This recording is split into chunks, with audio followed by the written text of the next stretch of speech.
Joe Biden traveled to New York City today to speak with the mayor, Eric Adams, about the staggering rise in crime plaguing the city. A day too late, in my opinion. There were two police funerals in New York, one on Friday and the other one just yesterday. He did not attend either one of them. Instead, he chose to come and talk about guns, mental health, but not actually about protecting the police and putting bad people behind bars. Mayor Adams, you say that gun violence is a sea fed by many rivers. Well, I put forward a plan to dam up some of those streams. Yeah, on cue, typical left. Biden is going after the guns, of course. The very thing we need to protect ourselves from the thugs that they're letting back out onto the streets. What we need to keep ourselves safe while our police departments continue to be short-staffed and underfunded. But he went on. No Joe Biden presser passes without a ridiculous comment, right? When the amendment was passed, it didn't say anybody can own a gun and any kind of gun and any kind of weapon.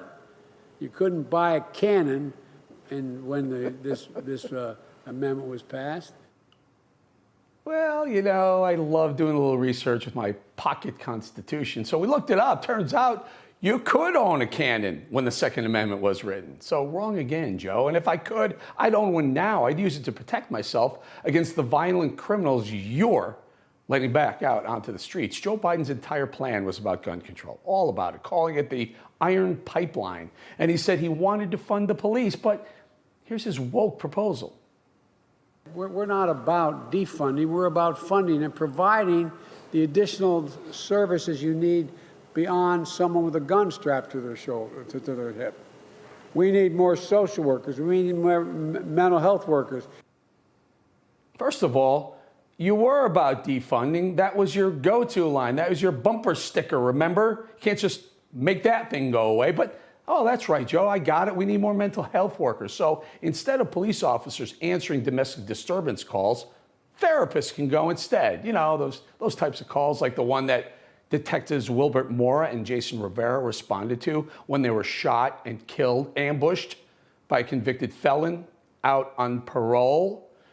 And this moment was a slap in the face for every American out there. He spoke for 15 minutes talking about pointless policies that won't help the violent crime. Not one word about the police officers who were just laid to rest yesterday. In just the first month of this year, already 5 police officers have been killed by gunfire. 27-year-old officer Fernando Arroyos in California shot and killed after 3 men attempted to rob him and his girlfriend at gunpoint. 47-year-old Corporal Charles Galloway from Texas killed while conducting his job, a traffic stop. 22-year-old Detective Jason Rivera and 27-year-old Wilbert Mora in New York killed while responding to a domestic disturbance call. And just this Tuesday, 55-year-old Officer John Painter of Virginia, he and a civilian campus safety officer were shot and killed while responding to a call on campus. The funerals of Detective Rivera, Corporal Galloway in Houston, Officer Arroyos, and Detective Mora. What do all these funerals have in common? One thing, Joe Biden and Kamala Harris didn't attend a single one of them.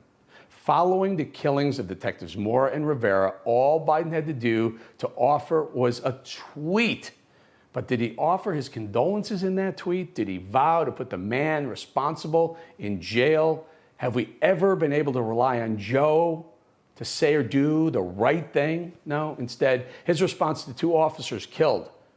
Quote, "Today is a sad reminder of the risks the men and women of law enforcement face to protect us and the work we all must do to end the scourge of gun violence."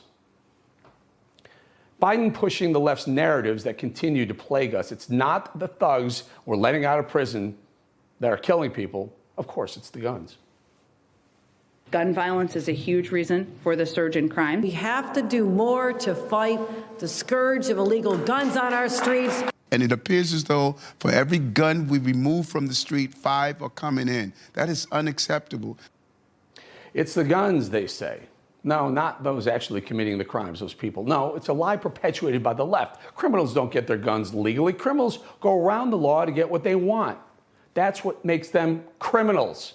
And criminals don't need guns to commit crimes. Stores are shutting down thanks to robberies, literally shutting down because they can't afford those constant smash and grabs. And make no mistake, the left is responsible for this. Democrats who have chosen woke over your safety, over the safety of each and every American. It's dangerous, and it's a core of the Democratic Party. Blame everything other than their own bad policies. This is Adrienne Sophia Exum. Her mother was here with us yesterday. She was a 19-year-old from Texas. Adrienne was killed by an illegal immigrant who was driving drunk, a young woman with her entire future ahead of her, beautiful young lady, and instead of kicking him out of the country, thanks to Joe Biden's policies, illegal immigrants with less severe criminal records won't be deported. Ain't that sweet? All right, liberals, guns are dangerous. It's the guns, right? So you say, so let's go by that, quote, logic for a second. So go by the logic that's also, let's ban cars. Cars kill a lot of people, more than guns. What, are you going to ban cars? What started as a progressive leftist agenda to defund the police has escalated right before our eyes. Rampant crime and record levels of violence. Liberal district attorneys like Kim Foxx in Chicago and Alvin Bragg in New York are systematically tearing apart the process that keeps criminals behind bars. They won't prosecute certain crimes, violent crimes, and other crimes, allowing more crime in our major cities. And if Biden came to New York on Friday, like he should have, he would have seen firsthand, look at the pictures, how these kinds of policies are ripping families apart. Thousands of police officers gathered to pay the respect to a fallen partner. Most see this as a community coming together to show their love, respect, and support. But for some, it was just an inconvenience. And known liberal extremist, actress Susan Sarandon, shared that mentality, taking to Twitter to say, quote, this is unbelievable, folks, quote, so if all these cops weren't needed for crime that day, doesn't that mean they aren't needed any day? What a stupid, insensitive, and ignorant thing to say. We just told you the other day about a Broadway actress who was fired after she verbally attacked the funeral. How dare Sarandon say this? People like Sarandon, they insult the people who get up every morning and put their lives on the line to protect us. As I've always said, they strap on Kevlar so we don't have to every day. Think about that. What a contribution to society have you made anyway, Susan? This is the same Susan Sarandon who stopped supporting AOC for not being extremist enough. Hey, Susan, most Americans don't get paid millions to look pretty in front of a camera, and not all of us get security to protect us while we walk down the dangerous streets from work to home at night. Get your head out of the dirt and show some respect and sympathy for a young hero. Shame on you. Mayor Eric Adams also spoke today after his meeting, but unlike Joe Biden, Adams did recognize the disastrous impact of crime in his city. Well, where the two officers were slain, but also in his district was where an 11-month-old baby was shot while sitting by her mother. Also in his district was where a 19-year-old child working in Burger King was shot and killed. Yep. But Adams blamed the rise in crime not on his awful DAs, not his lax criminal reform policies, but on guns.